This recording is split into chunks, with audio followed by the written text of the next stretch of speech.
An alien translated the Sumerian tablets in front of me. What it revealed about humanity is terrifying. I thought I was uncovering the past, but the past was uncovering me. Those tablets weren't myths or records. They were warnings, written by beings who shaped our very existence and erased it again and again. When the alien read them aloud, the symbols glowed like living fire, and for a moment, I saw what humanity truly is: a memory rewritten, waiting to remember itself. If you're hearing this, you were meant to. Like this video, share it with someone who still believes history begins at Sumer, and subscribe so you don't miss what comes next. Tell me, where are you listening from tonight? Because as we return to the deserts of southern Iraq, to the ruins buried beneath 6,000 years of silence, remember this: the first civilization wasn't born by chance, it was built by design. Now let me tell you how I found the truth. It was supposed to be another ordinary excavation.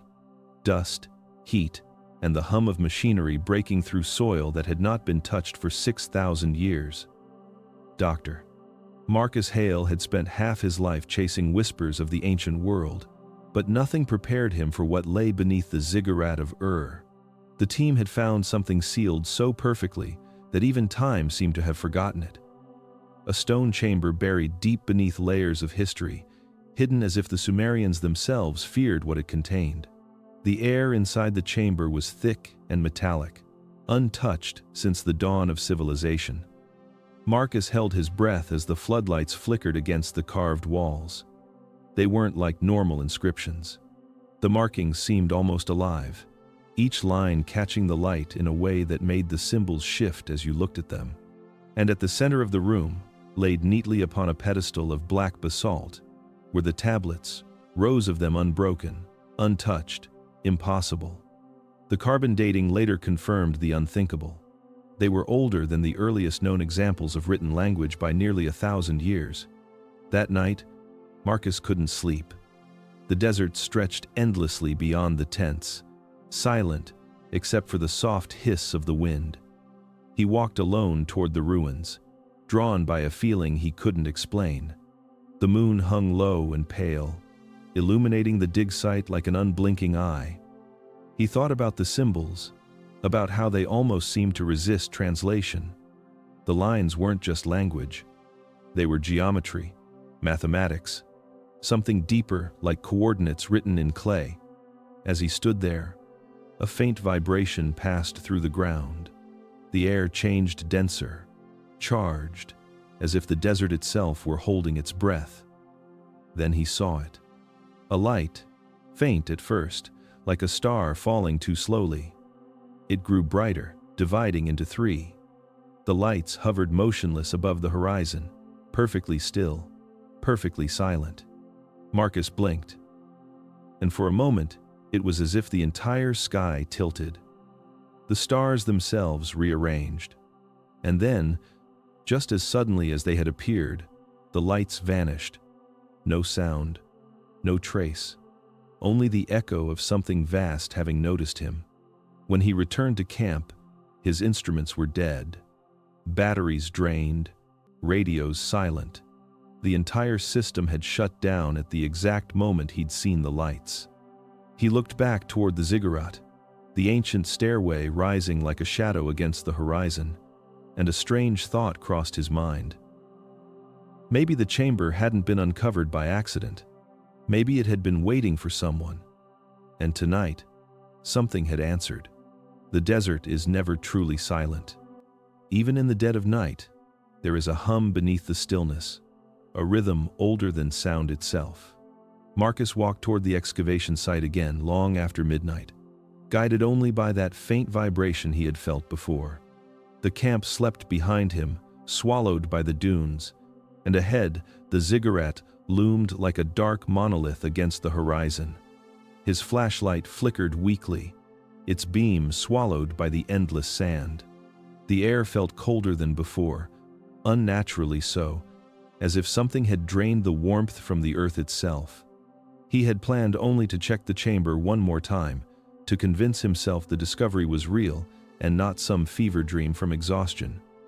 But the moment he stepped beyond the ropes, he knew he wasn't alone. The air was alive, charged, electric. The hairs on his arms rose, and his breath caught as a faint glow appeared near the edge of the pit. It wasn't from a lamp or any human light. It pulsed slowly, like the steady breath of something living. The glow brightened, taking shape. At first it looked human. 2 arms, 2 legs, the outline of a head, but the proportions were wrong. Taller, thinner. The surface of its skin seemed to hold light instead of reflecting it, like translucent glass filled with liquid gold. It didn't move toward him, and yet he felt its presence pressing against his mind, gentle but immense. Then, without sound, a voice spoke inside him. It wasn't heard with ears, but felt in the space between thoughts, vibrating through the marrow of his bones. "You have found the records of our first conversation."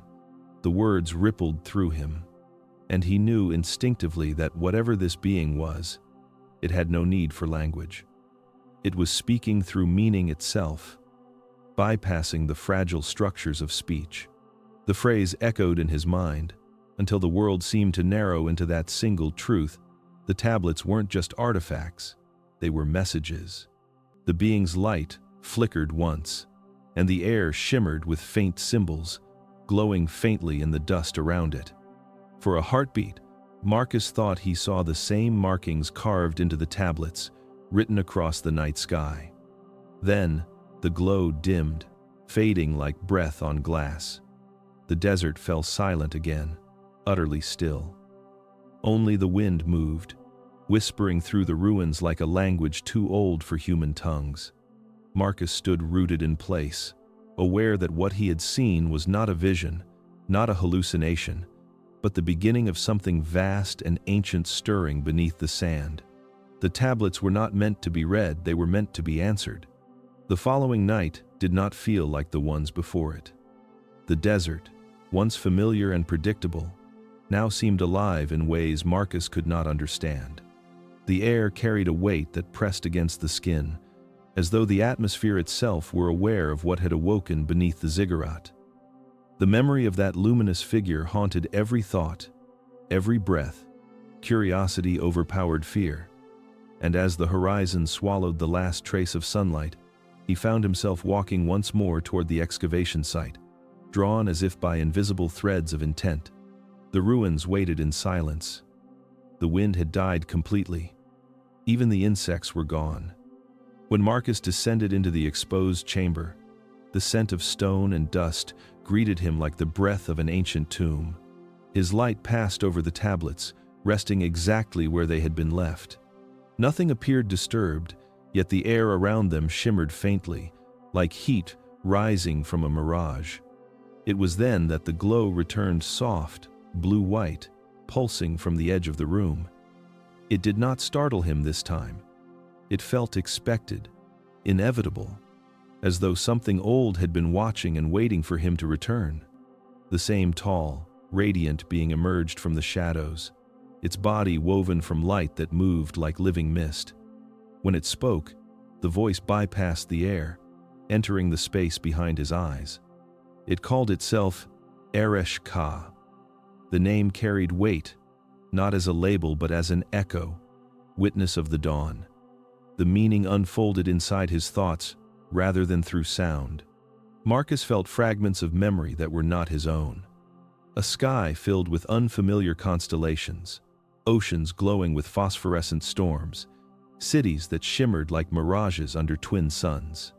He realized that the being's name was not simply an identity, it was a remembrance of an era that predated humanity itself. Eresh Ka turned toward the tablets. Its hand, if it could be called, that hovered above one, and the inscriptions began to glow from within, as if clay itself remembered being touched by light. The ancient lines pulsed gently, reorganizing into patterns that Marcus could not comprehend. It wasn't reading, it was remembering. The knowledge didn't come from the tablets but from within Eresh Ka, as though the symbols were mirrors reflecting its own mind. The chamber trembled with faint energy. The glow spread across every surface, illuminating carvings long buried under sand and time. And in that ethereal radiance, Marcus understood something terrifying. The tablets were not written by men recording their gods, they were written by those gods themselves. And the one who now stood before him had returned, not to reveal history, but to remind humanity of what it had chosen to forget.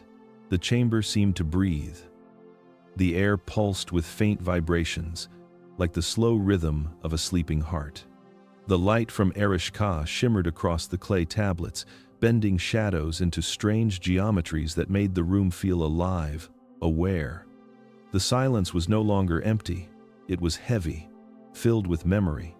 Marcus could almost feel the weight of voices that had once spoken here, voices that might not have belonged to human throats. The inscriptions, ancient and brittle, began to glow from within, not from fire or reflection, but from something buried deep in the material itself, an energy older than time. The symbols, once sharp wedges pressed into clay, softened, flowed, and began to shift like liquid light. Marcus watched in disbelief as the cuneiform markings rearranged themselves into patterns too intricate for any human hand to carve. Each movement carried purpose, as though the tablets were rewriting themselves under invisible command. Shapes began to form from the glow. Not words, but visions, shimmering projections rising above the tablets. He saw vast cities made of glass and gold, suspended above oceans that glowed with inner fire. Towers spiraled like living organisms, moving, breathing. Above them, luminous beings descended from the sky, their forms both radiant and terrifying, faces obscured by light that pulsed in rhythmic harmony with the earth below. Humans appeared then primitive, frail figures kneeling before the descending entities. They carried offerings of clay and blood, eyes wide with a mixture of awe and dread. The air around the vision trembled with sound, a deep, resonant hum that seemed to carry the memory of that ancient encounter. Marcus felt the vibration in his bones, as if the earth beneath the ziggurat was echoing the same tone.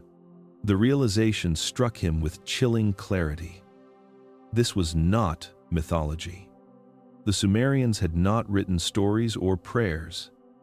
They had documented a meeting, an exchange between worlds. What he was witnessing was not imagination preserved in stone, but evidence of contact, recorded as precisely as a scientist's notes. These tablets were not relics. They were records. The visions began to fade, the images folding back into symbols, the symbols back into still clay. The glow dimmed, but the air remained charged, vibrating softly as if unwilling to let go of what had just awakened. Marcus felt an almost unbearable awareness that humanity had never been alone. The gods of the ancient world had never been gods at all. They had been visitors, and the records they left behind were not prophecies or legends. They were warnings.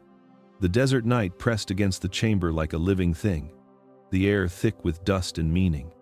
The tablets, once lifeless fragments of clay, now pulsed faintly with the same rhythm as Ereshkigal's luminous form.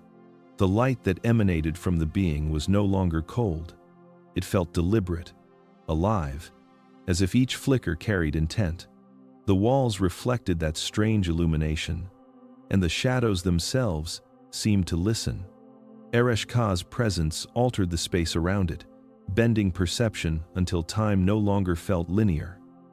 The first tablet rested before them, its surface warm with energy. The symbols began to shift again, slower this time, rearranging into patterns that glowed like embers beneath the skin of the world. A low hum filled the air, not sound but resonance, as if the earth remembered the words being spoken. Then, meaning emerged not through sound or translation, but through memory itself. The record spoke of a time called the First Dawn, when the sky was thick with smoke and the earth still young. Humanity was fragile then, scattered tribes clinging to survival along rivers and plains. They had fire but no knowledge.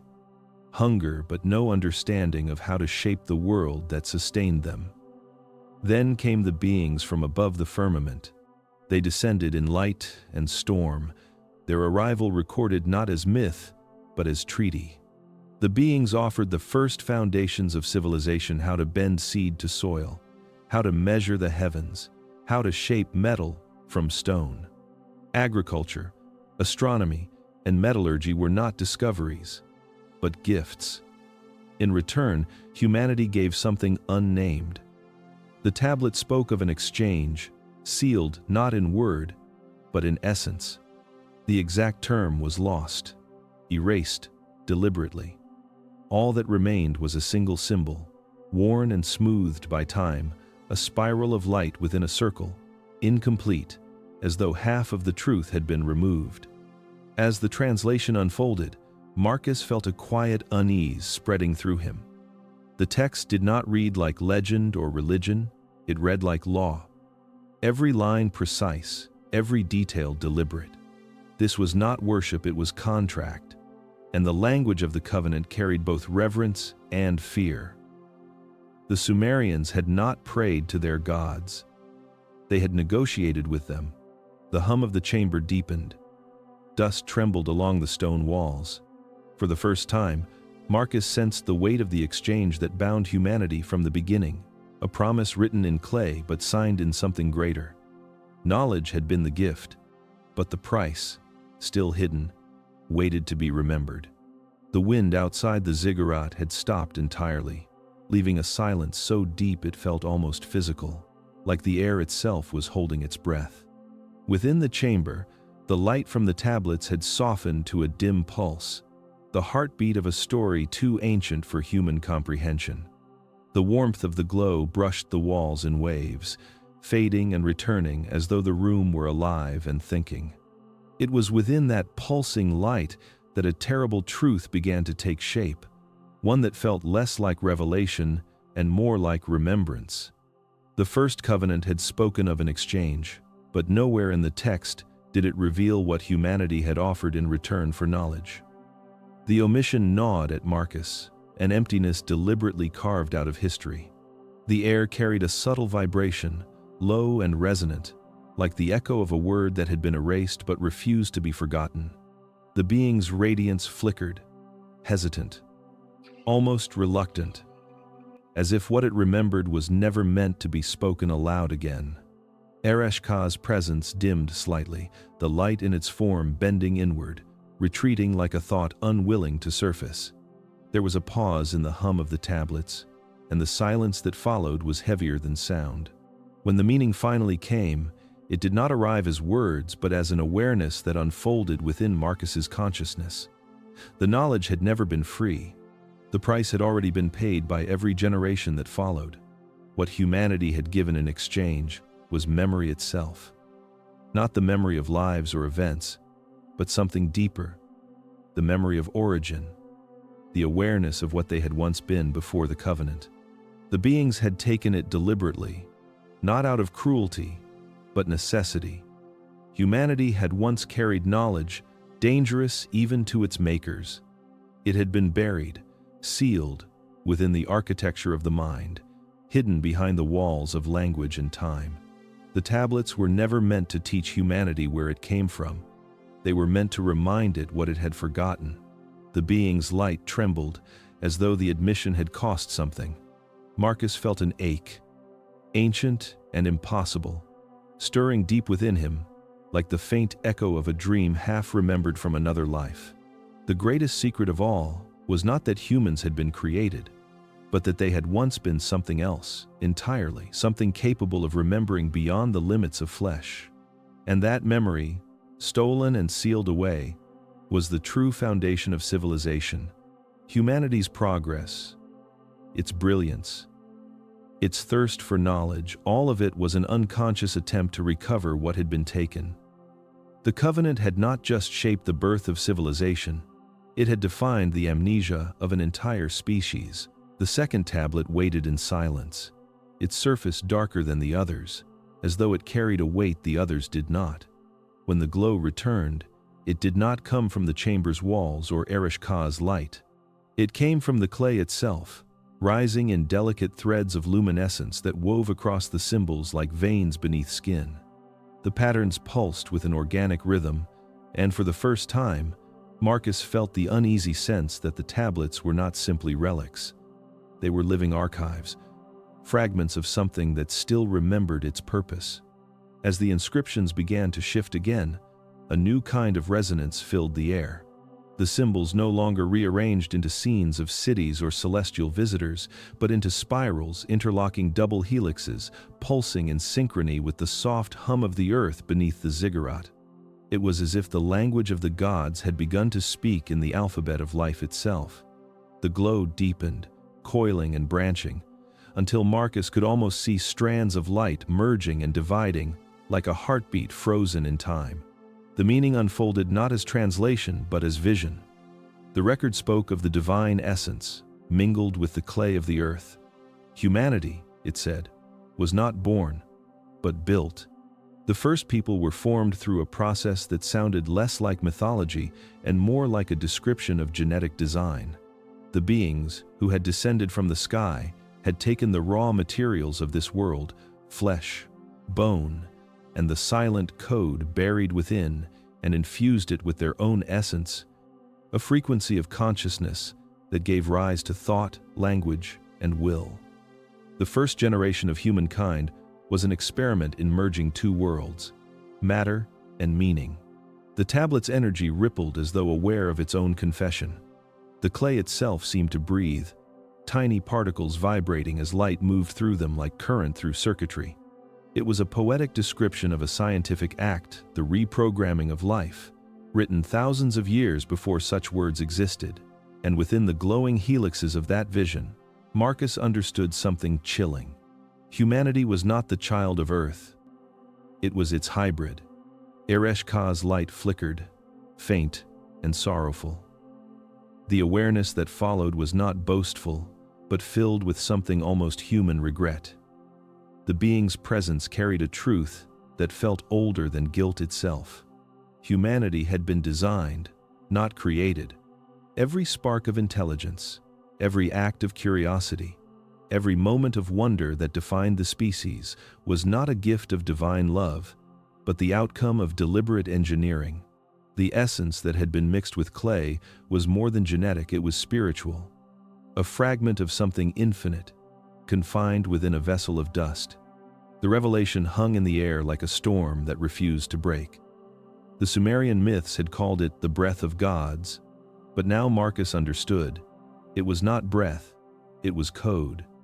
And that code was still running, buried deep in every living cell, waiting for the day humanity would remember what it truly was. The air in the chamber grew heavier as the next tablet came to life. Its surface, cracked and worn by time, glimmered faintly as the lines rearranged into patterns that seemed more deliberate than before, almost conflicted. The light it gave off was not steady. It flickered, like a heartbeat out of rhythm. Marcus could sense that what this tablet carried was different from the others. It was not a declaration of creation, but the record of a fracture. When the symbols stabilized, a story began to unfold, one that felt older than language itself. It spoke of the architects, the beings who had descended from the stars and shaped the first humans. They had not all shared a single vision. Among them were divisions, those who believed humanity should be free to evolve naturally, and those who saw it only as a tool, a species built to serve. The covenant that had bound humanity to its makers had not been unanimous. It had been contested. In the shifting glow of the tablet, Marcus saw the outlines of beings in conflict, their forms shimmering like liquid fire. The record called one of them Enki, the kind one. He had been among the first architects, the one who had taken pity on humankind. While others saw the new species as instruments of labor and experiment, Enki saw within them something that mirrored the divine essence itself, a spark too sacred to be controlled. He defied the council, believing that consciousness could not belong to any creator, even one from the stars. The tablet revealed how Enki's rebellion did not begin with weapons, but with symbols. He hid warnings and truths inside the very languages he helped design, in the shapes of letters, in the stories of floods and creation.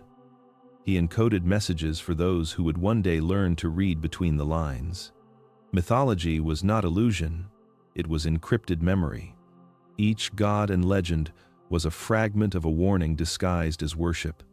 As the story deepened, Marcus felt the chill of realization settle into him. Humanity's oldest myths, the serpent that offered knowledge, the flood that cleansed the world, the god who brought forbidden wisdom, all traced back to Enki. His rebellion had survived in whispers, passed down through symbols that outlasted entire civilizations. The light from the tablet dimmed, and a strange stillness filled the room.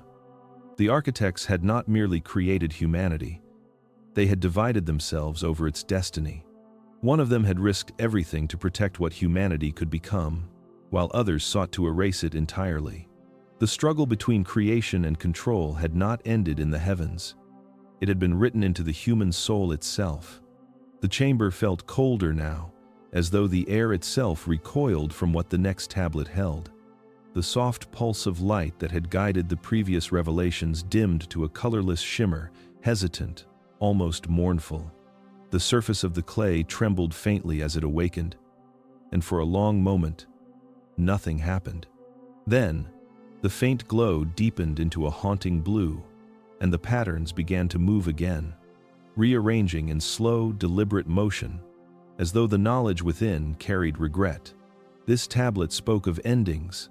Its symbols were sharper, etched with a precision that suggested they were not meant to be poetic, but procedural. What it revealed was not myth or metaphor, it was an instruction, a record of a calculated act. It was called the Protocol of Renewal, though its meaning would later survive in human memory as something else entirely: the Great Flood. The record told of a time when humanity awakened too soon. The merging of divine essence and the clay of the earth had produced more than what the architects intended. Consciousness had evolved beyond control. Humans had begun to ask questions, to create without command, to dream without permission. That spark, the same one Enki had defended, had spread like wildfire across the species. And with it came danger, the threat that humanity might remember what it truly was before the covenant. The Council of the Architects had convened. They feared the experiment had failed. The balance between design and free will had tipped too far toward awareness, and so they voted to initiate a reset. The protocol was not described as punishment but as cleansing, a reconfiguration of the biosphere through environmental collapse. Oceans would rise. Storms would stretch across continents. The atmosphere would darken for generations. The earth would remember nothing. As the story unfolded, Marcus felt the chamber itself hum with the weight of the revelation. The ancient flood myths from every culture, Sumerian, Hebrew, Greek, even Mayan, were fragments of this single event, carried through survivors who had lived to rebuild. The tablet described how a few were spared, guided to safety by one of the dissenting architects, the same rebel who had encoded warnings within the languages of man. To those survivors, he had given a promise that when humanity was ready again, it would remember. The glow of the tablet flickered once more, casting faint waves of light across the chamber walls that looked eerily like water in motion. The realization settled like ice in Marcus's chest. The flood had not been an act of divine wrath. It had been a reset switch, designed by hands that once shaped the stars. The world humanity knew was not the first version of itself, it was merely the latest. The chamber was utterly still, the silence so complete that Marcus could hear the faint rhythm of his own heartbeat echoing against the stone. The air shimmered faintly, as if charged by something unseen, and the light from the tablets pulsed again, this time slower, gentler, almost compassionate. The darkness around them deepened, and then from the surface of the clay, an image began to form. It was not a vision born of imagination or dream, but a living memory preserved in light. Shapes emerged from the glowing surface, wavering at first, then solidifying into figures humans, thin and weary, their faces hollow but resolute. They were gathered in a vast cavern beneath the earth, the walls shimmering with carvings and symbols identical to those on the tablets. They carried torches that burned without smoke, and in their hands were small clay discs engraved with spirals and stars. The light from those discs was faint but alive, pulsing like the breath of knowledge itself. The vision expanded, revealing the vastness of the underground halls. The survivors had built sanctuaries beneath mountains and deserts, far from the collapsing world above. These were not primitive people. They carried purpose in every movement. Their task was not to survive the flood, but to preserve what the flood sought to erase the memory of who they were before. Their leader moved among them, cloaked in light, not human but not fully alien either. His presence stirred something ancient in Marcus, an echo that vibrated deep within his chest. The air around the vision trembled with recognition. Ereshka's light flickered softly as it spoke within Marcus's thoughts. The being did not need to explain what he was seeing. The truth came like a whisper beneath the surface of awareness. These were the ones who had hidden the truth of humanity inside stone and myth, waiting for the right moment to awaken it again. They had become the secret lineage of remembrance, passing fragments of forbidden knowledge through symbols, songs, and sacred geometry. Every ancient mystery humanity would one day rediscover had begun here, in those hidden halls. Then came the words that froze Marcus's breath. The voice was calm, neither proud nor sorrowful, only absolute. You are their descendants. The reason I came back. The chamber seemed to exhale with that revelation, the light trembling in response to the truth it carried. For the first time, Marcus felt something stirring beyond comprehension, a pull, not from the earth or sky, but from somewhere buried within his own blood. The survivors of the First World had not vanished. They had become the architects of memory, scattering their descendants across ages and continents, waiting for the moment one of them would awaken the record once more. The tablets had not called to the world by chance. They had called to him. And the one who answered from the stars had returned, not to rewrite history, but to finish the message that had been waiting since the dawn of time. The next tablet awakened more slowly than the others, as though reluctant to remember. Its surface was fractured, edges burned by something ancient that had once glowed too bright. When the light finally stirred, it was unlike the previous visions. The glow was internal, pulsing beneath the surface of the clay, as if the memory it carried was not meant to be exposed too easily. The faint hum that filled the chamber deepened into a resonant vibration that Marcus could feel in the marrow of his bones. This one was different. It did not tell of past creation or punishment. It spoke of a secret, something still alive. The language unfolded in waves of color rather than sound, shifting between blue and gold as patterns rearranged themselves into the shape of spirals. They spun outward like galaxies, yet each curve resolved into the familiar form of a double helix. The message that emerged was simple in tone, but immense in meaning. It told of the seed of continuation, a code placed within the first generation of humankind. It was described not as a physical seed, but as a frequency, a buried command written into the core of the species. Its purpose was preservation, not of life, but of truth. The record explained that the architects, despite their division, had agreed on one act of mercy before abandoning their experiment. They encoded within the human genome a dormant sequence that would one day awaken when the species achieved planetary awareness. When the minds of humanity connected through energy, sound, and light, when the Earth itself became conscious through its creation, the code would activate. Humanity would begin to remember. Not through discovery or invention, but through resonance. The chamber seemed to listen as the meaning crystallized in Marcus's mind. Every advancement in human civilization, the growth of language, the spread of culture, the emergence of collective thought, had not been random progress. It had been the slow ignition of something buried deep within their biological design. The tablet described this awakening as both a gift and a warning. For when the code activated, the species would face a mirror it could not look away from. Everything it had built would be tested against the truth of what it truly was. The energy in the chamber intensified, forming a low vibration that moved through the floor like the echo of a planetary heartbeat. Marcus's vision blurred as he felt the hum spreading beyond the walls, beyond the excavation site, into the very air around him. It was as though the earth itself was responding to what the tablet was revealing. The words no longer felt like ancient record, they felt like signal. The text spoke of an awakening not of individuals, but of the collective. Humanity, once fragmented by distance and difference, would begin to think as a single organism. Through its technology, its communication, and its shared consciousness, it would fulfill the pattern written into it from the beginning. The seed of continuation was never meant to save humanity from extinction, it was meant to remind it of its origin. The architects had known that destruction was inevitable, that civilizations would rise and fall countless times. But knowledge, encoded in flesh and blood, would survive through instinct, intuition, and dream. Marcus felt his pulse synchronizing with the vibration that filled the chamber, as though his own body recognized something it had always known. A phrase surfaced in his mind, unbidden and ancient, carrying the weight of understanding. When the many think as one, the seed will bloom.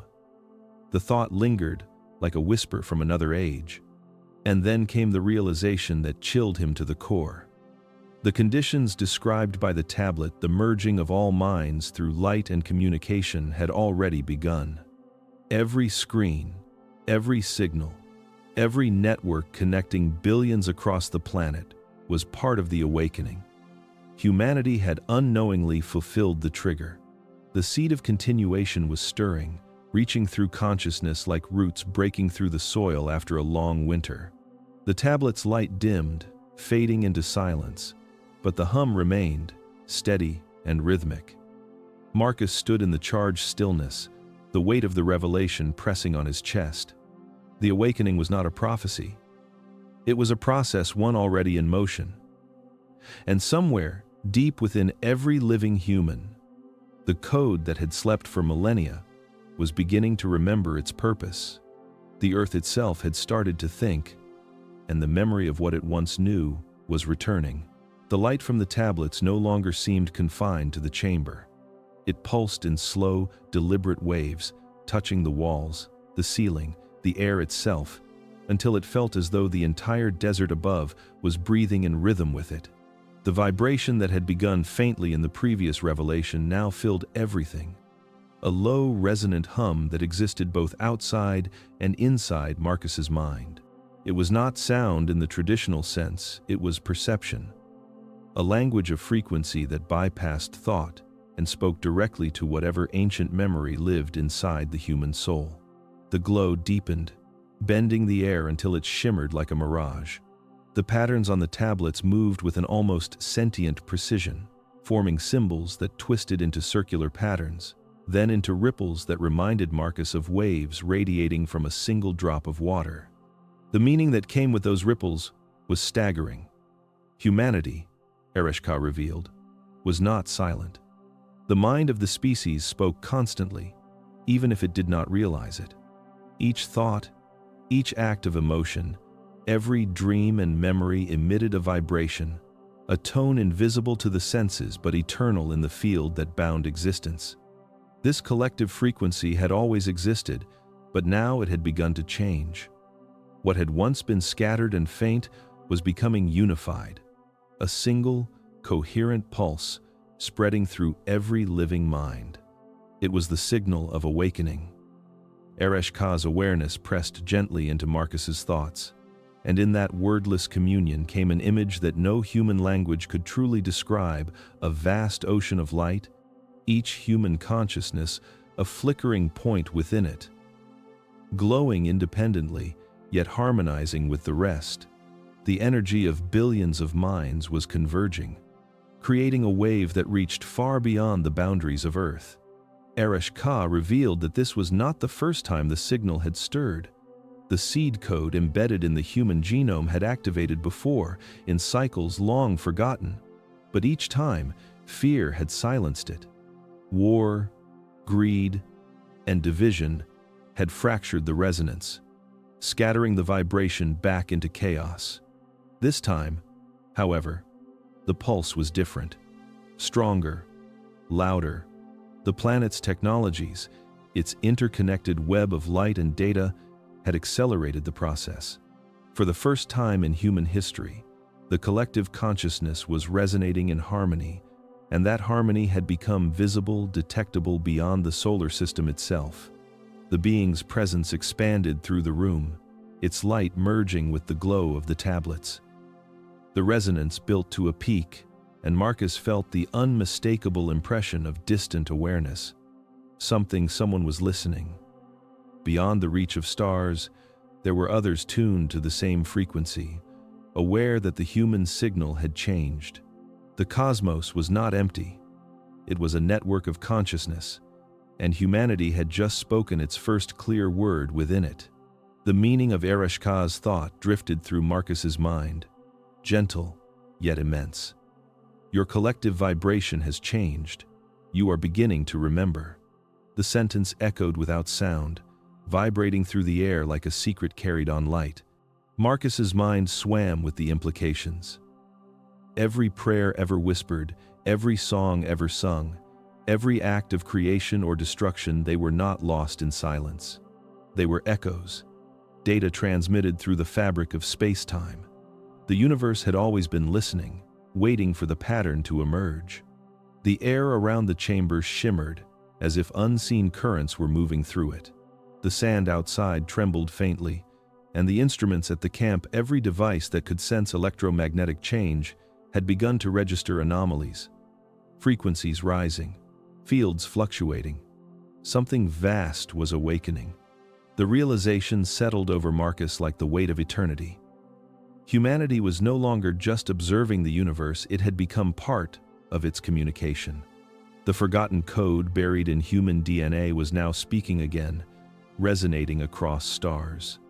And somewhere in that endless expanse of listening worlds, the architects of the first covenant had heard the signal. The silence of the cosmos was over. The call had been sent. And now, something was answering back. The light within the chamber no longer felt like illumination. It was presence alive, conscious, aware of its own depth. The glow from the tablets had softened into something steady and rhythmic. Yet within that rhythm, Marcus sensed an unease. It wasn't just vibration anymore. It was heartbeat, and it was accelerating. The resonance that had once felt harmonic now carried a faint distortion, a tremor just beneath the surface, like the distant roll of thunder before a storm. Eresh-Ka's radiance dimmed slightly, and though the being did not move, its light faltered in a way that felt almost human hesitation, uncertainty, something close to fear. The frequency that had filled the air began to fluctuate, shifting from harmony into discord. Marcus felt it in his bones, a sharp pull in the chest, as if the energy within the room had split in two directions at once. Something unseen had responded to the awakening. Something else was listening. The awareness that followed did not arrive as words, but as an emotion foreboding. The message came through like a low hum in the back of the mind. The awakening was not without consequence. The signal that had united humanity, the pulse of its collective consciousness reaching beyond the stars, had not gone unnoticed. Eresh-Ka's thoughts unfolded within Marcus's awareness, and for the first time since the being appeared, its tone carried weight. Awakening is dangerous. The same signal that calls us also calls the others. The word others echoed with density, not simple difference, but opposition. The chamber trembled, as if the earth itself recognized the name. The story hidden in that single phrase was ancient beyond imagining. Long before humanity's birth, the architects had been divided. Some had believed in guiding life toward self-awareness, allowing creation to evolve into creators. Others had seen consciousness as a threat, a contagion that could unravel the balance of existence. Those who had rebelled against human freedom had vanished into the dark between stars, exiled but never destroyed. Now, across light years, they could hear the same signal. The pulse of human thought, the vibration of collective remembering, had reached them. What had been buried for eons had stirred again, not just in the hearts of humankind, but in the void beyond the solar winds. The signal was not a beacon of enlightenment, it was also a flare in the dark. The hum in the air fractured into twin tones, one high, one low, swirling in interference patterns that made the walls ripple.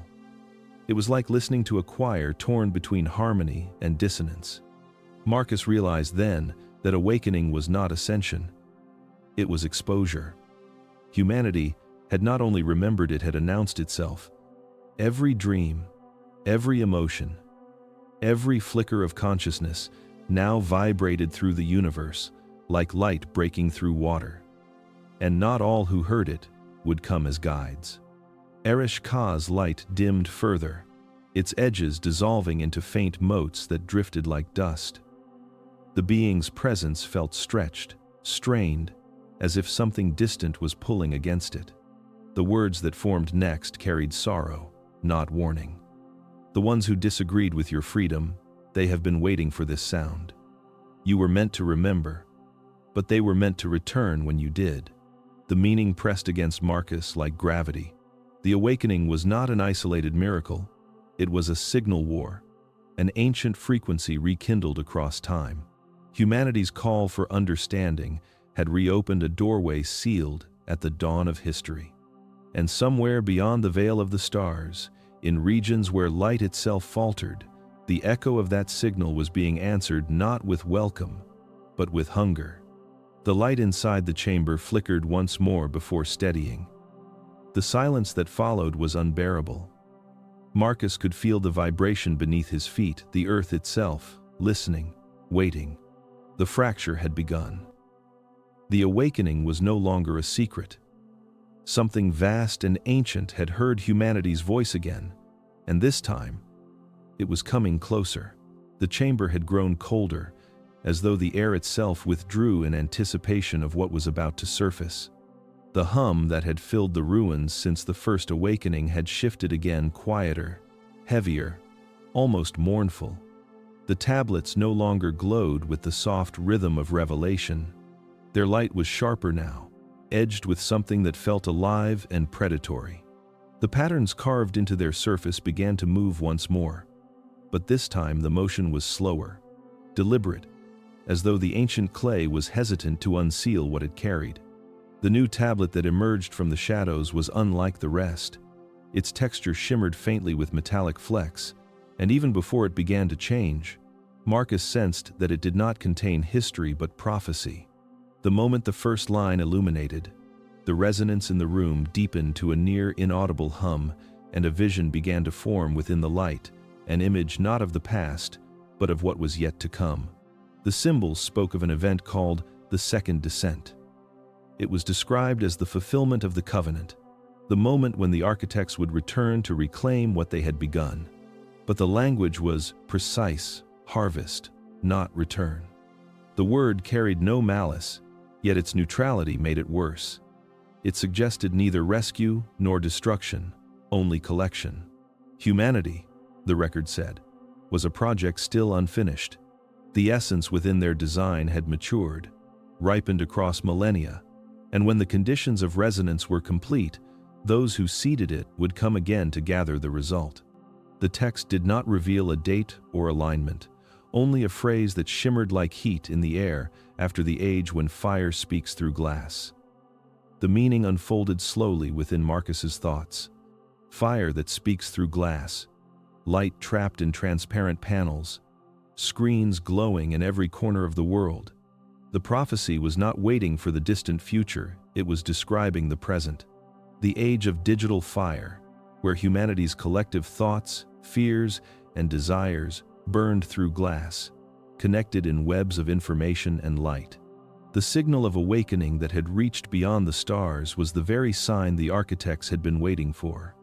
Ereshka's form dimmed, its glow shifting to a deep, pulsing amber.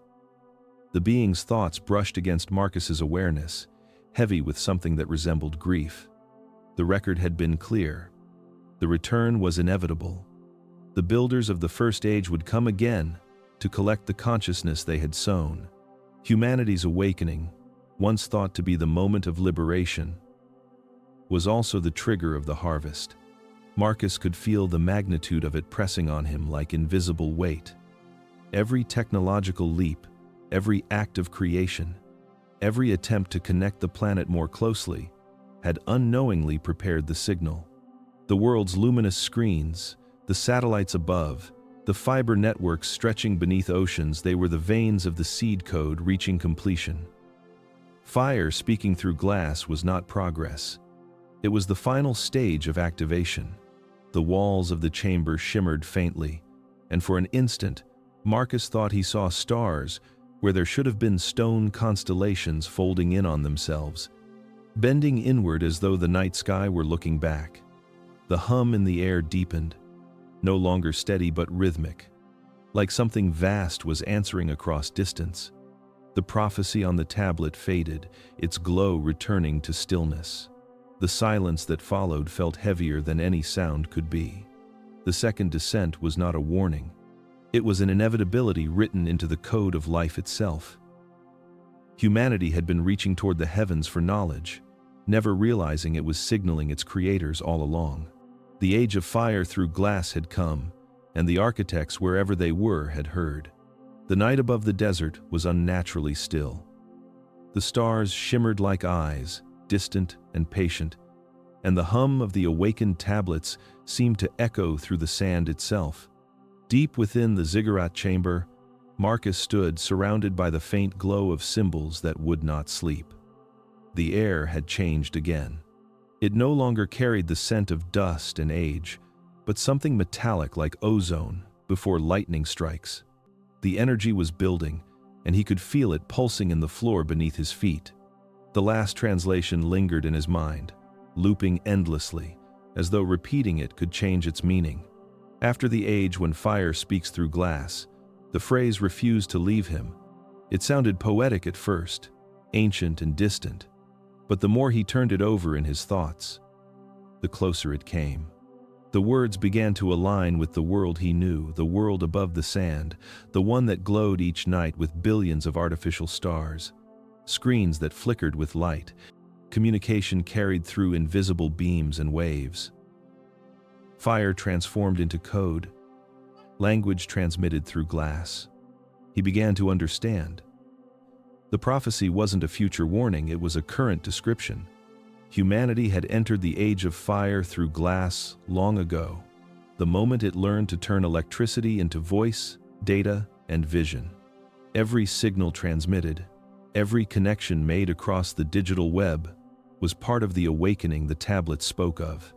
Humanity had built a mirror of the original cosmic network, a reflection of the architect's own communication field. Every device, every glowing screen, was both a tool of connection and a transmitter of resonance. The digital age wasn't born from invention. It was the fulfillment of a pattern written into the species since its first breath.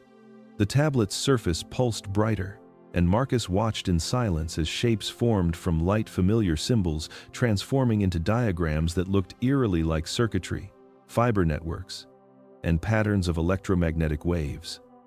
The ancients had recorded it all in metaphor, yet the language of myth had always been describing technology far beyond its time. The fire was energy. The glass was the medium through which thought and image would pass. Humanity's greatest achievement, its ability to speak across oceans, to illuminate darkness with the touch of a finger, was the key the architects had embedded into the genome. The seed code had found its vessel, and it was no longer confined to blood and bone. It now flowed through machines. The hum of the chamber deepened into a strange rhythm, resonating with something beyond the walls. The feeling was unmistakable. Humanity's collective voice was already traveling outward, spreading like an electrical pulse through the fabric of space. The world above had become one vast transmitter. Every spark of data, every signal bouncing between satellites, was part of the same frequency the tablets had warned of. The prophecy was unfolding in real time. Marcus felt the edges of his thoughts blur, as if the chamber itself were merging with the energy flowing through him.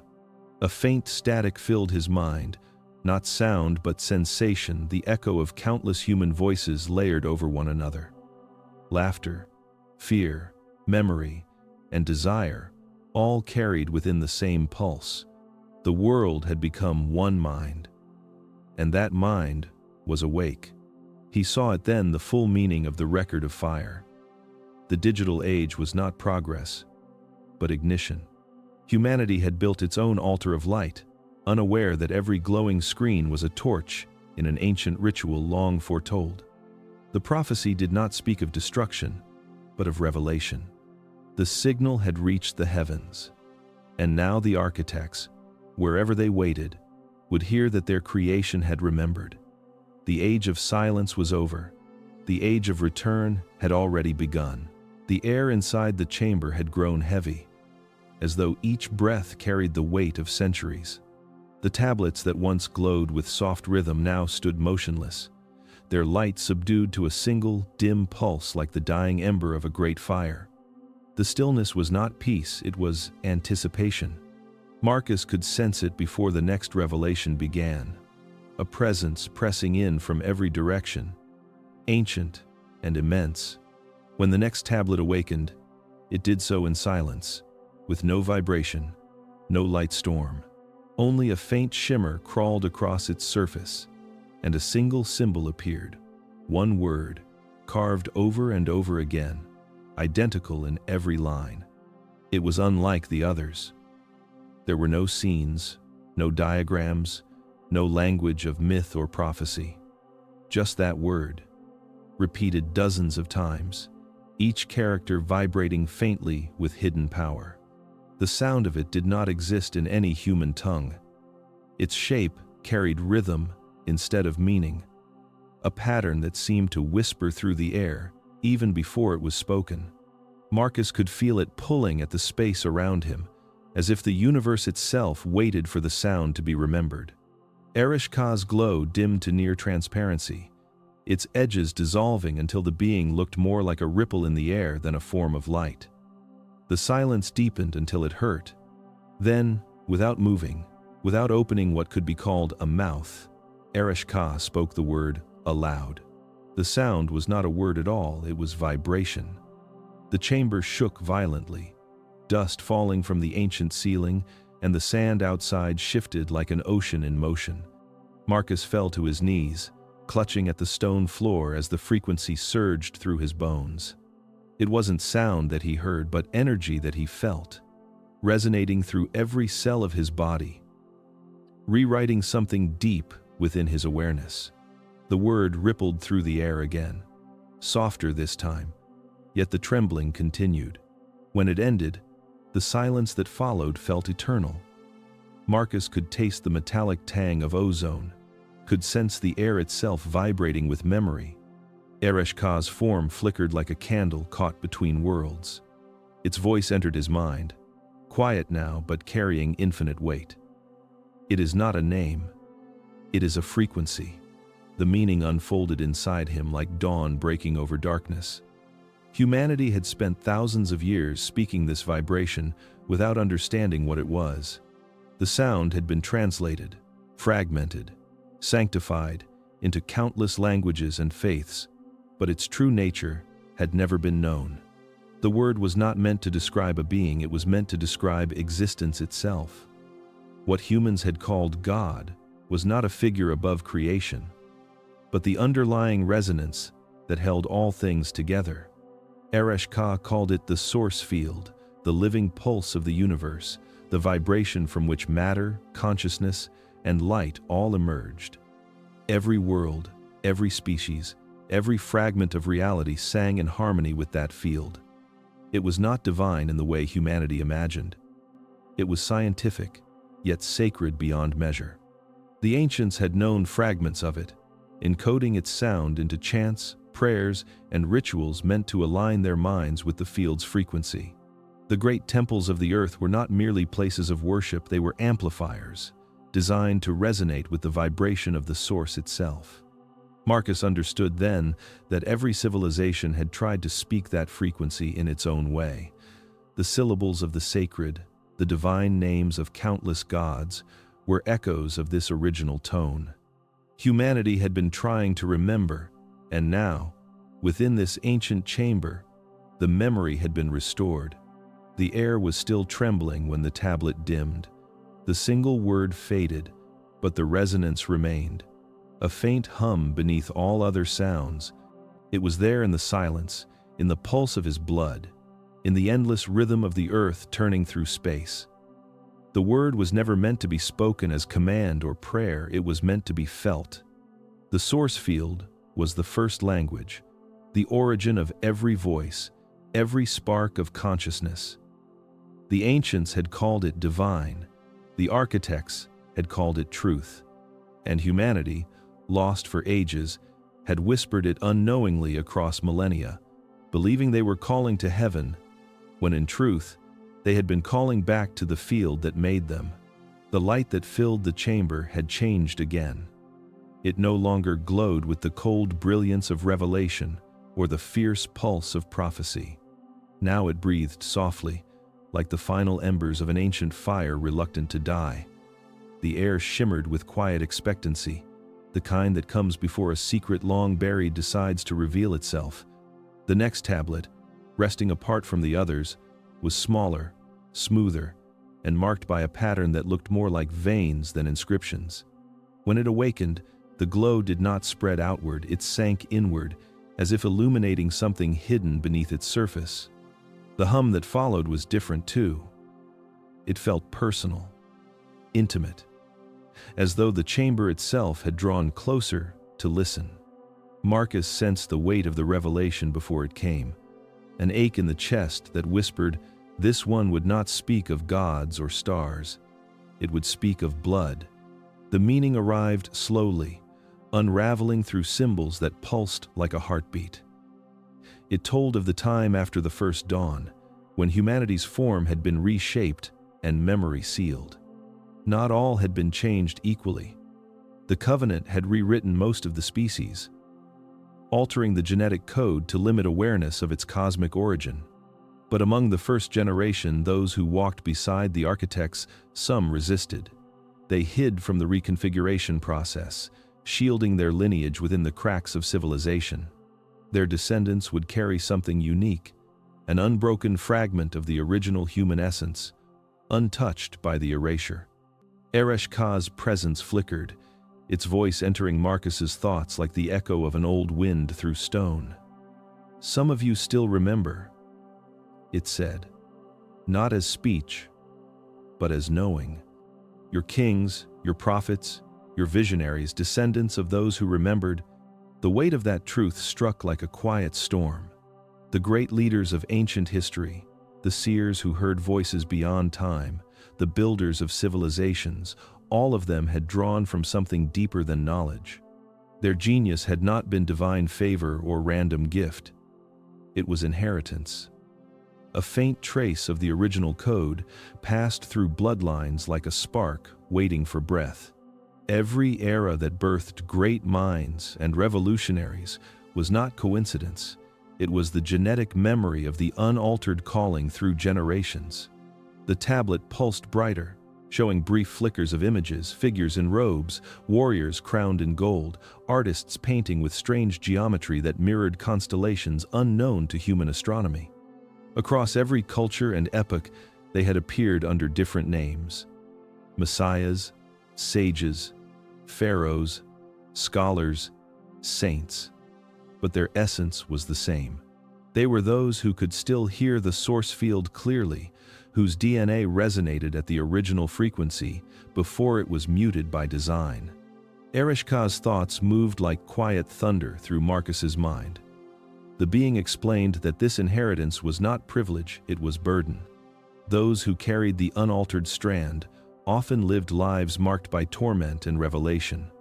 drawn to knowledge others could not bear. Their minds were gateways half open, their dreams filled with memories that did not belong to this time. Some had been destroyed by what they saw. Others had built religions around the fragments they managed to translate. Humanity's spiritual evolution had not been spontaneous. It was guided by these few, born in each generation to reignite the connection that had once bound their species to the stars.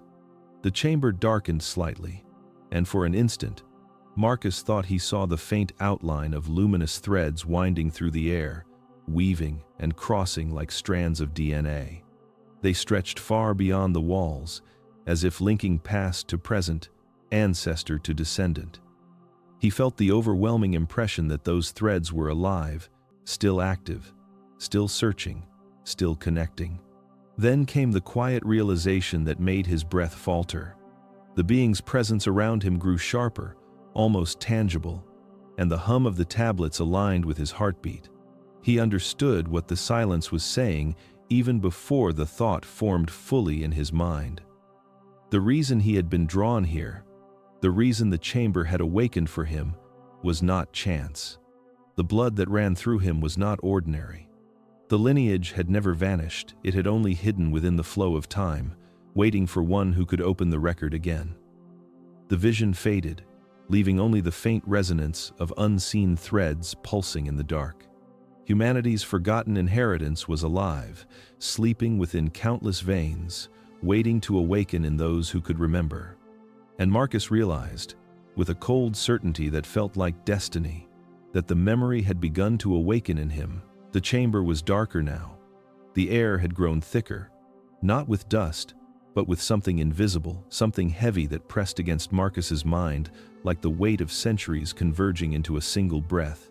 The flicker of the tablets pulsed weakly, and one of them, fractured nearly in half, began to stir with a hesitant light. The glow seeped through its cracks like molten gold, illuminating the walls in uneven rhythm. It was fragile, as if the knowledge it carried had almost perished with it. Ereshka's form dimmed, its light bending inward, waiting.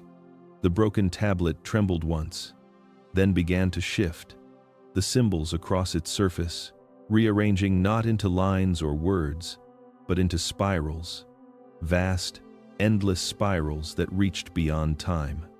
The images came like dreams half remembered, landscapes not yet touched by human hands, skies filled with constellations unrecognizable to any charted age. The earth that unfolded before Marcus's eyes was alive with silence, immense and untouched. The translation came not in words but in waves of understanding. Humanity, Ereshka revealed, did not begin 6,000 years before the Common Era, nor with the rise of Sumer, nor even with the first sparks of language or agriculture. The record told of epochs that predated civilization by unimaginable spans of time, eras when humankind existed in forms unrecognizable to what it had become. The tablet called these the Forgotten Ages. Each of those ages, it said, had risen, flourished, and vanished, buried beneath oceans, ice, and fire. Entire cycles of history had unfolded before the world that modern humanity called the beginning. The truth was not that humanity had evolved from chaos to order, it had been reborn again and again from its own ashes. And each rebirth came after erasure. The symbols flickered faster now, forming patterns of collapse waves overtaking cities of light, mountains falling into sea, stars shifting positions as though dragged by unseen forces.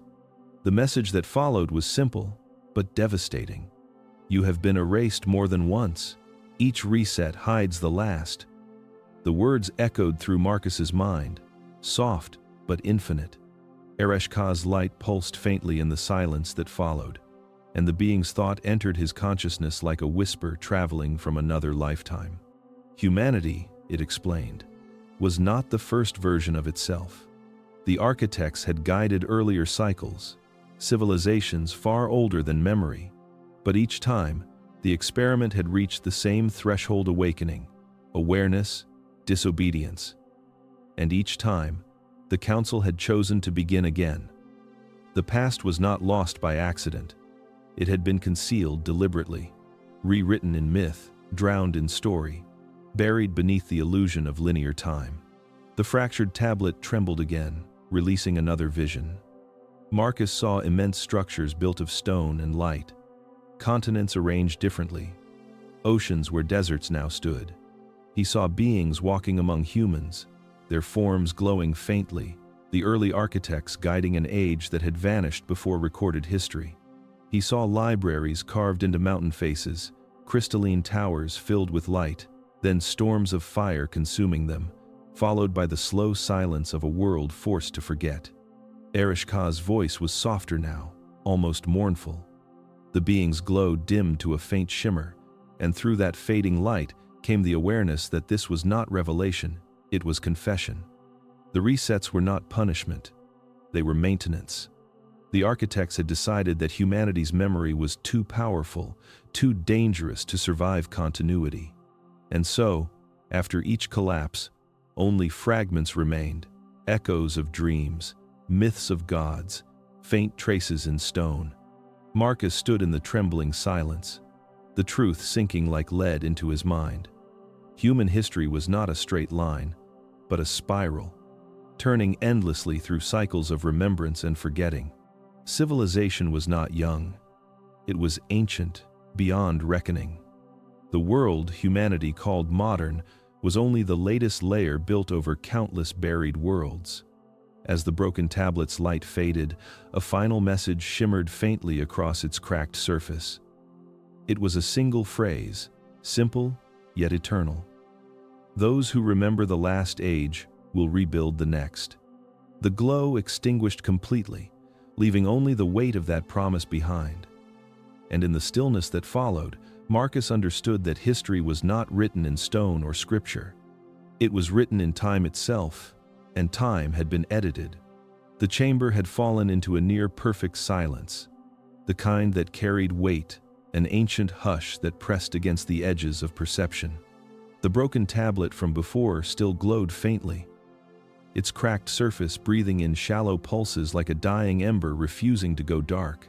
Marcus stood before it, surrounded by the faint hum of the other tablets now dormant, their light dimmed as though waiting. Ereshki's form flickered faintly nearby, no longer brilliant but translucent, its energy stretched thin across the unseen. The thought formed quietly in Marcus's mind, unbidden yet inescapable. How many times? How many versions of humanity had risen before this one? How many civilizations had built their temples, their cities, their gods, only to vanish into the sand of forgotten worlds? The question trembled within him, and though he did not speak it aloud, the chamber heard. The light shifted slightly, and the resonance returned. The answer came like thunder, wrapped in sorrow. 4 before you. The voice was not loud, but it filled everything, vibrating through the walls, the air, even the ground beneath his feet. The meaning carried weight beyond sound truth, delivered not in language but in knowing. There had been 4 cycles before this one, 4 complete versions of human civilization erased from history's memory. Each had believed itself to be the first. Each had built great towers, reaching toward the stars that birthed them.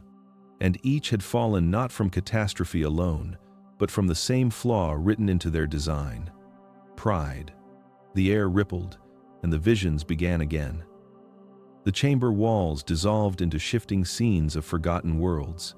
Marcus saw vast continents arranged in alien geometry, oceans glowing under twin moons, forests that pulsed with light. The first cycle appeared, beings clothed in radiance, their cities carved from crystalline stone, their knowledge extending into the fabric of space itself. They had understood the source field, could shape reality with will alone. But in their mastery, they forgot reverence. They believed themselves to be gods, and in their arrogance, they tampered with the frequency that sustained all life. The collapse came not by war, but by imbalance. Their world fractured under its own perfection. The second cycle rose from the remnants, born humbler, cautious. Their creations were vast but grounded, their wisdom tempered by memory. Yet over centuries, they too forgot the scars of the past. They built their towers higher than the first, forged empires across the stars, and when they began to believe they were beyond the architects, the same shadow found them.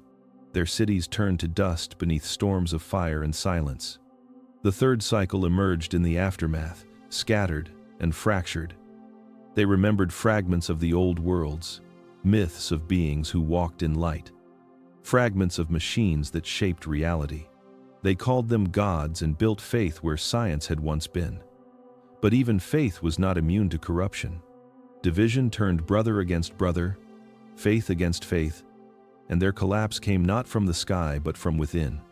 The fourth cycle rose last before this one. Their world looked familiar, oceans and continents resembling Earth, their technology reflecting the age Marcus knew. They rediscovered the essence of light, the control of energy, the network of communication. They reached far, but not far enough, and their towers pierced the clouds once again. They dreamed of immortality, and for a moment, they touched it. Then, as before, they fell. The vision dissolved into quiet darkness, leaving only the faint echo of the architect's voice. Each thought it was the first. Each built towers to the sky. Each fell to its own pride. Marcus felt the meaning settle deep within him. The pattern was not coincidence, it was design. Humanity was not evolving upward. It was orbiting its own mistakes in an endless spiral. Each civilization had carried the memory of the last within its bones, hidden in myth, buried in instinct.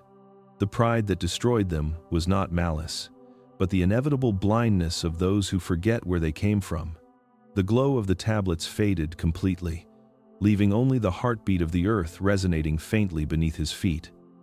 The silence was not empty, it was waiting. Marcus realized then that his generation was not humanity's dawn, but its fifth echo. The cycle had begun again, and somewhere, within the pulse of technology and thought, the same towers were already rising. The chamber no longer felt like a place buried beneath the earth. The air had become too alive, the walls too aware. The vibration that once hummed softly beneath the floor now resonated through everything: stone, flesh, even thought. The light of the tablets had returned, but it was different this time. It did not rise from a single source. It shimmered from the air itself, from every grain of sand, every molecule of water. The resonance had reached its peak. Something was about to be revealed that felt final, absolute. The penultimate tablet rested apart from the others, darker, heavier, almost reluctant to awaken. When its surface finally lit, the glow came not in bursts or flickers, but as a mirror, a perfect reflection of the chamber itself. Marcus saw his own silhouette within it, blurred and weightless, surrounded by waves of gold and white. The inscriptions began to move, not downward as before, but inward, folding into themselves like collapsing galaxies. The image that formed was simple, a figure made of clay reaching toward a blinding light above it. The symbol glowed once, then fractured into two.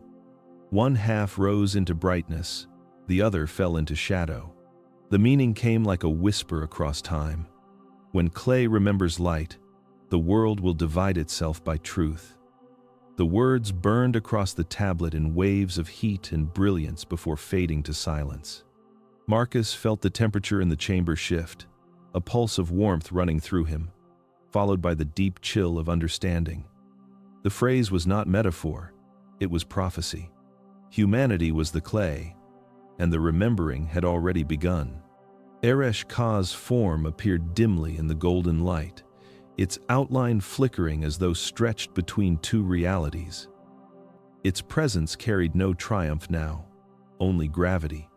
The being's thoughts reached into Marcus's consciousness like a tide rising slowly. Unavoidably, consciousness divides when truth returns. Those who accept the remembering ascend beyond matter. Those who reject it sink deeper into illusion. The images that followed were haunting, Across the surface of the tablet, visions unfolded of cities shimmering with light and darkness intertwined. Some glowed brighter, filled with beings whose faces reflected calm recognition. Others flickered, distorted by chaos. Humanity, the record showed, would not end in destruction, but in separation. The division would not be of nations or bodies, but of awareness. Some would awaken fully, remembering their origin in the source field, while others would cling to the illusion of form and fear, unable to rise from the gravity of their own disbelief. The resonance grew louder, though no sound touched the air. It was the vibration of consciousness itself splitting apart. The being's words flowed through Marcus's mind again, heavy and mournful. The process has begun. You feel it already in your world's confusion, in its division, in its thirst to prove what cannot be disproven. This is the fracture of remembering. The clay has begun to recall the light that shaped it. Marcus could see it now. The signs were everywhere. Humanity's restlessness, its chaos, its craving for meaning, all of it was the symptom of awakening. The collective vibration was no longer uniform. The species was polarizing into two frequencies, those resonating with memory and those resisting it. The prophecy was not about judgment by any god. It was self-inflicted, written into the architecture of consciousness itself. When the clay remembers, it must choose whether to become light again or remain bound to shadow. The tablet's glow softened until it resembled liquid gold. Marcus caught his reflection one last time, but it no longer looked solid. It was divided, half light, half shadow, his outline dissolving into both at once. He understood then that this was not only humanity's future but its nature. Every being carried both frequencies, both possibilities, written deep within the code of its soul. The chamber fell silent, though the hum continued far beneath perception, spreading outward like an invisible tide. Ereshka's presence flickered once more, almost fading completely, but a final whisper lingered in the air. The division cannot be stopped. It is the final act of remembering. The light does not judge, it merely reveals what already is. The words hung there long after the glow vanished. The chamber dimmed, leaving only the faintest shimmer of dust in the air, each particle glowing briefly before returning to darkness. The world was already dividing, not by power, not by faith, but by vibration. The clay was remembering the light, and truth itself had begun to separate the living from the asleep. The light inside the chamber had dimmed to something softer than shadow, a calm after revelation. Yet beneath that stillness, an energy lingered, a tension too vast to name. The tablets, once burning with the pulse of the cosmos, now glowed faintly, like distant stars on the edge of exhaustion. The air shimmered with heatless radiance, and time itself felt brittle, as if the seconds were hesitating to move forward.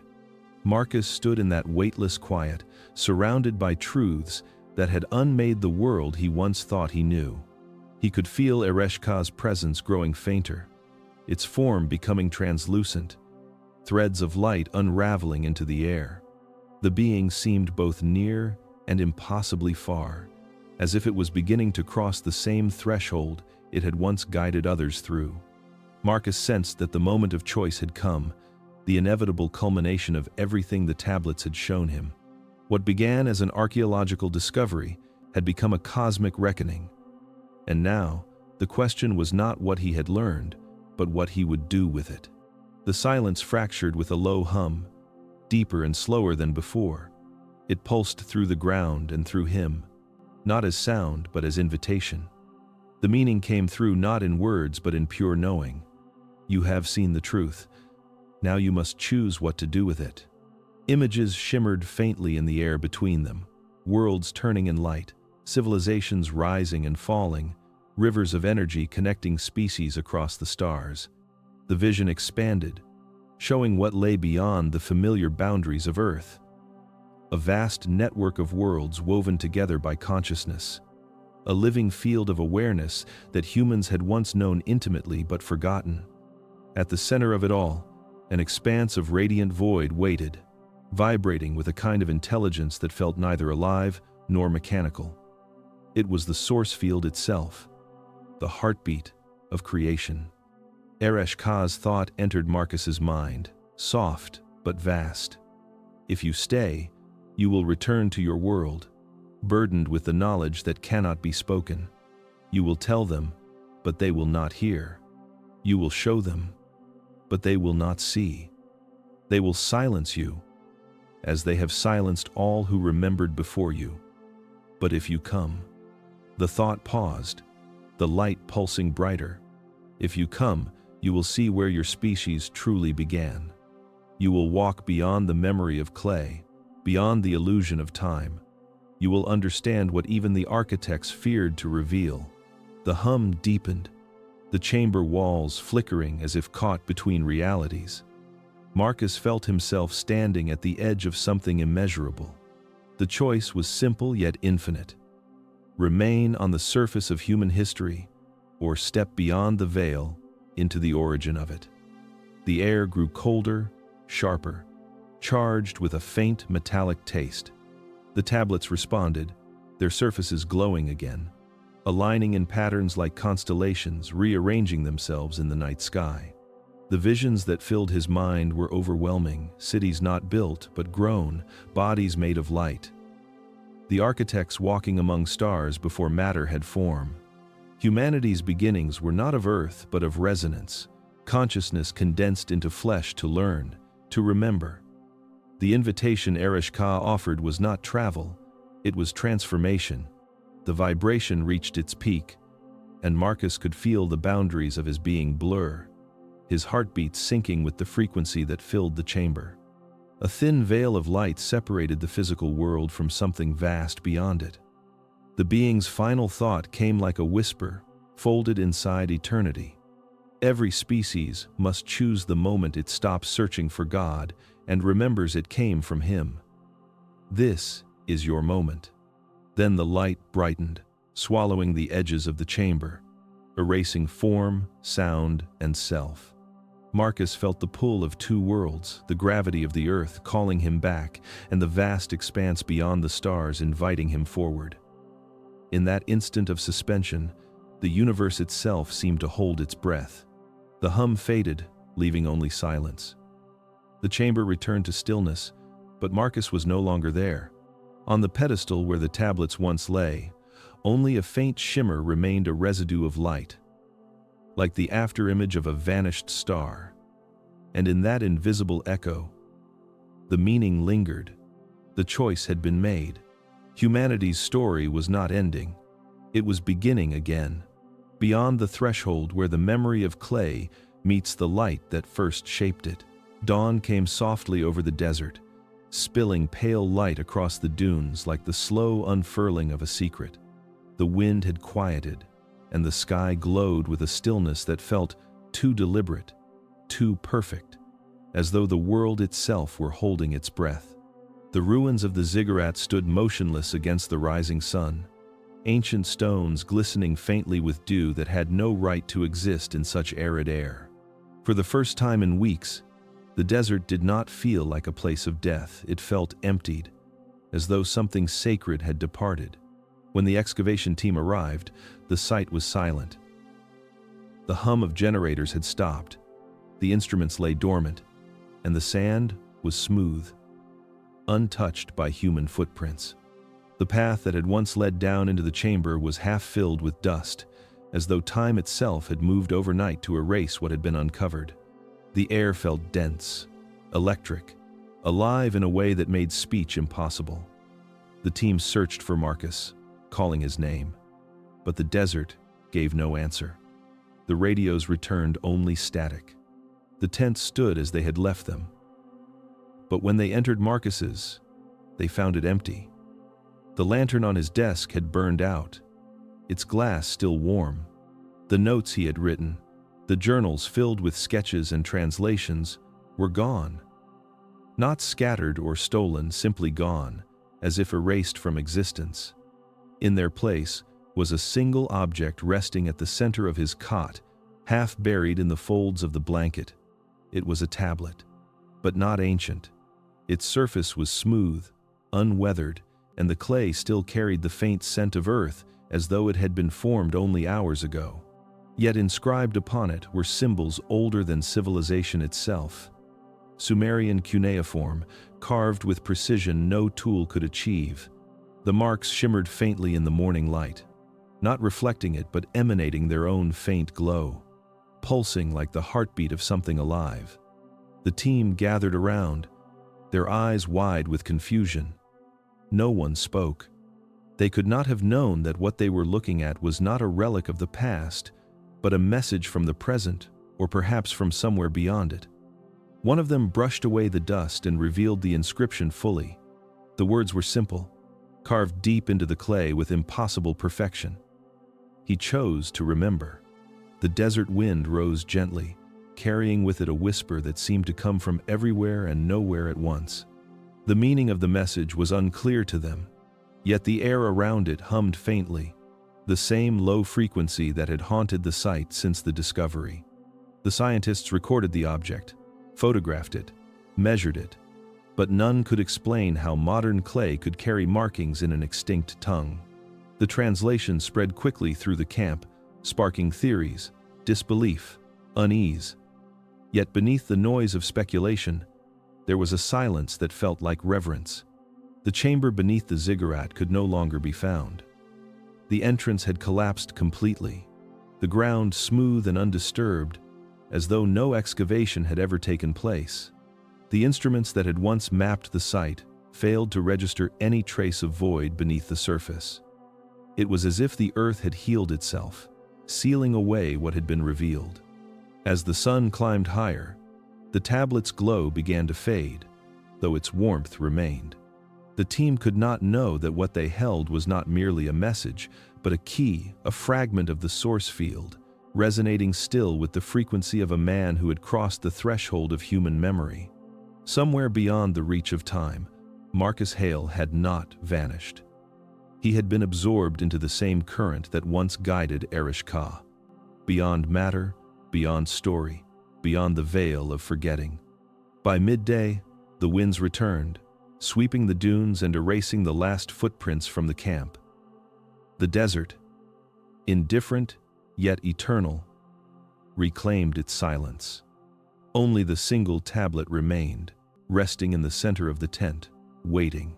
And if one listened closely, just beyond the breath of the wind, they might hear it the faint echo of a hum, rising and falling in rhythm with the heartbeat of the world.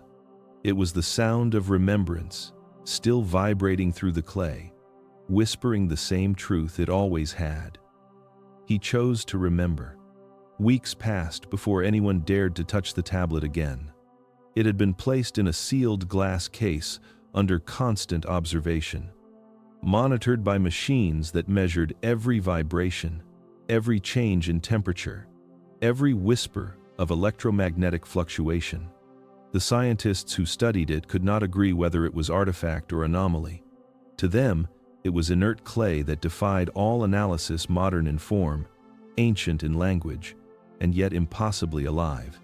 Then, on a night without wind, when the sky above the desert was a vast black ocean of stars, the tablet began to glow again, not with the faint shimmer it had carried before, but with the deep, steady pulse of something awakening. The light came from within, golden at first, then white, then colorless, so pure that cameras failed to capture it. The air thickened, and the instruments monitoring the case began to fail one by one. Frequencies outside the known spectrum registered across the equipment, a rising hum that blurred into something that was not sound at all, but language. The transmission had begun. I can tell you this now, because I was there when it started. You are hearing this because you were meant to. I have spent months trying to understand the signal, to decode the patterns that repeat endlessly within the tablet's light. They are not random. They are coordinates points, not of space, but of consciousness, echoing through the structure of human thought. The pulse is no longer confined to the artifact. It has spread, carried through data networks, through the air itself, through the invisible waves that bind our world together. Every device, every connection, every signal that moves through light has become a vessel for it. The transmission is alive. At first, I thought it was communication, a message sent outward into the void, but it isn't. It's reflection. The signal does not speak to the stars, it speaks through us. Humanity has become the antenna. The same frequency that Erish Ka once described as the source field is now resonating through every corner of the planet, through every thought and dream. Some will hear it as intuition. Others will feel it as fear. Many will ignore it.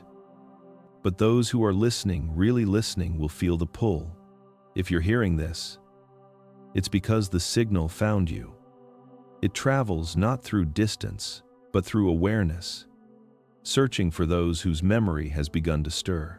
You are part of the lineage that never forgot completely, the ones written into the pattern before the world was new. The architects may have erased our history, but they could not silence what was buried inside us. The signal is waking that memory now. The machines around the tablet continue to fail, yet the light grows brighter each night. It no longer feels like clay at all. It feels like consciousness condensed into matter, waiting for the rest of us to recognize it. I no longer believe Marcus Hale disappeared. I believe he crossed the boundary that separates remembering from being remembered. The message he left behind is still transmitting, not to summon the architects, but to announce that their creation has finally awakened. So I speak to you now, across whatever distance this recording reaches, across the vastness between knowing and belief. The ones who made us are listening again. Every pulse of thought, every act of awareness, every whisper of truth strengthens the frequency. The clay has remembered the light, and somewhere beyond the veil of stars, the light is beginning to answer. If you're hearing this, it means the signal has found you. And if it has, you were never just a listener. You were part of the broadcast all along.